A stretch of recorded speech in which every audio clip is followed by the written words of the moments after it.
Friends, welcome back to രീരീസ് kitchen. എല്ലാവർക്കും സുഖമാണല്ലോ. ഇന്ന് ഞാൻ നിങ്ങൾക്ക് പ്രിപ്പയർ ചെയ്ത് കാണിച്ചിരുന്ന ഒരു മാംഗോയിൻ്റെ ഒരു ഡെസേർട്ടാണ്, ഒരു സ്വീറ്റ് റെസിപ്പിയാണിത്. ഇത് നമുക്ക് ഇതെങ്ങനെ തയ്യാറാക്കുന്നതെന്ന് നോക്കാം. അതിന് മുന്നേ എൻ്റെ ചാനൽ ആദ്യമായി കാണുകയാണെങ്കിൽ സബ്സ്ക്രൈബ് ചെയ്യാൻ മറക്കരുത്. അതിൻ്റെ കൂടെ തന്നെയുള്ള ബെല്ലൈക്കൺ ക്ലിക്ക് ചെയ്യുക. അതിൽ ഓൾ എന്ന് പറയുന്ന ഓപ്ഷൻ തന്നെ നിങ്ങൾ ചൂസ് ചെയ്യണം. എന്നാൽ മാത്രമേ എൻ്റെ വീഡിയോസിൻ്റെ നോട്ടിഫിക്കേഷൻസൊക്കെ നിങ്ങൾക്ക് കറക്റ്റായിട്ട് കിട്ടുകയുള്ളൂ. അതുപോലെ തന്നെ ഈ വീഡിയോ ഇഷ്ടപ്പെട്ട് ലൈക്ക് ചെയ്യാനും അത് ഫ്രണ്ട്സിനൊക്കെ ഷെയർ ചെയ്യാനും മറക്കരുത്. അപ്പോൾ നമുക്കിതെങ്ങനെ പ്രിപ്പയർ ചെയ്യുന്നതെന്ന് നോക്കാം. അപ്പോൾ നമുക്ക് ഈ സ്വീറ്റ് പ്രിപ്പയർ ചെയ്യാനായിട്ട് ഞാനിവിടെ 2 ടേബിൾ സ്പൂൺ ബസ്മതി റൈസ് ഞാൻ അല്പം വെള്ളത്തിൽ സോക്ക് ചെയ്ത് വെച്ചിട്ടുണ്ട്. ഒരു 30 മിനിറ്റ് നേരം നമ്മളിതിങ്ങനെ സോക്ക് ചെയ്ത് വെക്കണം. 30 അല്ലെങ്കിൽ ഒരു 15 മിനിറ്റ് എങ്കിലും നമ്മളിത് സോക്ക് ചെയ്ത് വെക്കണം. ഇത് ഞാനിനി അരച്ചെടുക്കാൻ പോവാണ്. ഈ വെള്ളം കളഞ്ഞിട്ട് ഞാൻ ഈ അരി അരച്ചെടുക്കാൻ പോവുകയാണ്. ഞാൻ അരച്ചെടുത്തിട്ടുണ്ട്. അരച്ചെടുക്കുകയെന്ന് വെച്ചാൽ ഒരുപാട് അങ്ങ് ഫൈൻ പേസ്റ്റായിട്ടൊന്നും വരണ്ട. പോലെ ഒന്ന് ചെറുതായിട്ടൊന്ന് പൊടിഞ്ഞിട്ടൊക്കെ കിട്ടിയാൽ മതി. ഇനിയിപ്പോൾ നമ്മുടെ കയ്യിൽ ബസ്മതി റൈസ് ഇല്ലെന്ന് വിചാരിച്ചാൽ കുഴപ്പമില്ല. നമ്മുടെ കയ്യിൽ ഇപ്പം പച്ചരി, ഇപ്പം സോന മസൂരി പച്ചരി ഉണ്ടെങ്കിൽ അതും ഇതേപോലെ തന്നെ നമുക്ക് ഒരു ചെറുതായിട്ടത് പൊടിച്ചിട്ട് എടുക്കാൻ പറ്റുന്നതാണ്.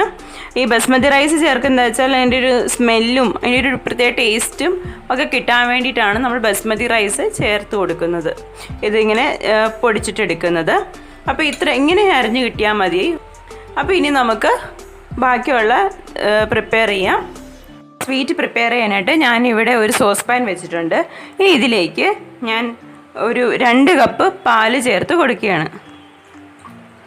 2 കപ്പ് പാല് നമുക്ക് ചേർത്ത് കൊടുക്കാം.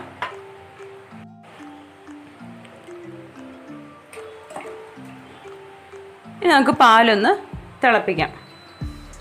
പാലൊന്ന് തിളച്ച് വരട്ടെ, നമുക്ക് വെയിറ്റ് ചെയ്യാം. തിളച്ച് പൊങ്ങണ്ട, കുറച്ച് തിളച്ച് വരുമ്പോൾ തന്നെ നമുക്ക് തീ ലോയിലേക്ക് ആക്കി കൊടുക്കാം. നമ്മുടെ പാല് തിളച്ച് വരുന്നുണ്ട്. നമുക്ക് ഇനിയിപ്പോൾ തീ ലോയിലേക്ക് വെക്കാം. തീ കുറച്ച് വെക്കാം നമുക്ക്. ഇനി ഇതിലേക്ക് നമ്മൾ അരച്ച് വെച്ചിരിക്കുന്ന ബസ്മതി റൈസ് ചേർത്ത് കൊടുക്കാം.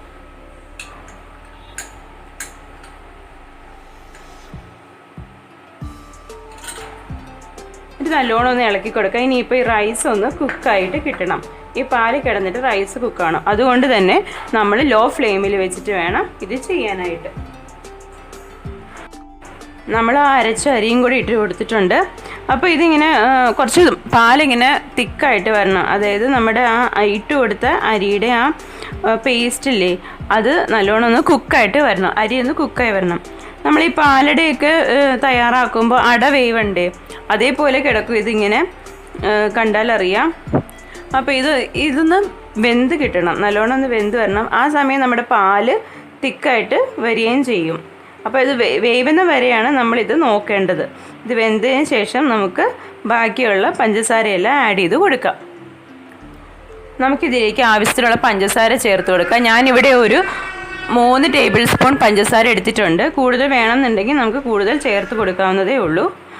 അത് ഓരോരുത്തരുടെയും മധുരം നോക്കിയിട്ട് ചേർത്ത് കൊടുക്കാം. പിന്നെ നമ്മൾ മാംഗോൻ്റെ മധുരവും കൂടെ നോക്കണം. മാങ്ങയ്ക്ക് അധികം ഒരുപാട് മധുരം ഉള്ളതാണെങ്കിൽ നമുക്കതനുസരിച്ച് ക്രമീകരിക്കാം പഞ്ചസാരയുടെ അളവ്. അപ്പോൾ ഇതിനി റൈസൊക്കെ ഒന്ന് കുക്കായിട്ടുണ്ട്. ഇനി കുറച്ചും കൂടി ഒന്ന് തിക്കായിട്ട് വരണം. നമുക്ക് അത്രയും നേരം നമുക്കിത് വയ്ക്കാം.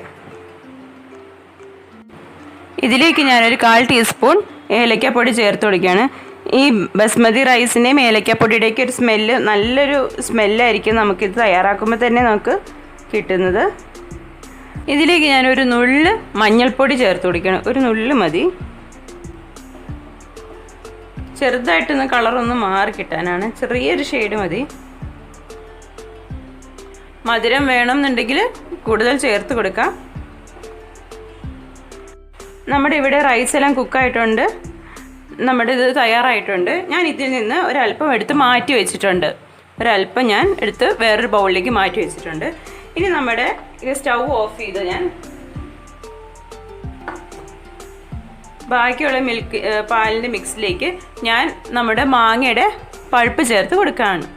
ഇതിലേക്ക് ഞാൻ ഒരു മാങ്ങയുടെ പൾപ്പാണ് എടുത്തിരിക്കുന്നത്, അത് ചേർത്ത് കൊടുക്കുകയാണ്.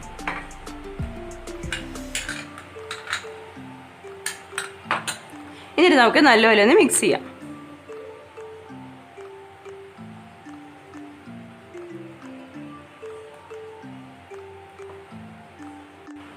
അങ്ങനെ നമ്മുടെ മാംഗോ ഡെസേർട്ട് ഇവിടെ തയ്യാറായിട്ടുണ്ട്. നമുക്കിതിനി ഒരു ബൗളിലേക്ക് മാറ്റാം. ഞാനിതിവിടെ നേരത്തെ മാറ്റി വെച്ചിരിക്കുന്ന ആ പാലിൻ്റെ മിക്സിലേക്ക് ഞാനിത് ചേർത്ത് കൊടുക്കുകയാണ്.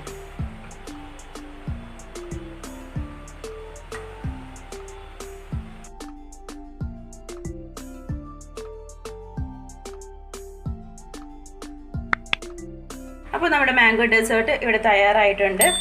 നമുക്കത് രണ്ട് രീതിയിൽ നമുക്കിത് തയ്യാറാക്കി എടുക്കാം. ഞാൻ ആ മാംഗോൻ്റെ മിക്സ് ചേർത്തതാണിത്, ഇതല്ലാതെ മാംഗോൻ്റെ മിക്സ് ചേർക്കാത്തതാണിത്. അപ്പോൾ ഇത് എല്ലാവരും ഒന്ന് ട്രൈ ചെയ്ത് നോക്കണം. മാംഗോൻ്റെ സീസണല്ലേ, ഇപ്പോൾ എല്ലാവർക്കും മാങ്ങയെല്ലാം കിട്ടുന്നതാണ്. അപ്പോൾ ഇത് ഒരു വ്യത്യസ്തമായിട്ടുള്ളൊരു ഡെസേർട്ട് ആയിരിക്കും ഇത്. അപ്പോൾ ഇതെല്ലാവരും ട്രൈ ചെയ്ത് നോക്കാം, എല്ലാവർക്കും ഇഷ്ടമാകും. വേറൊരു റെസിപ്പിയായി വരുന്നവരേക്കും till then, take care, bye.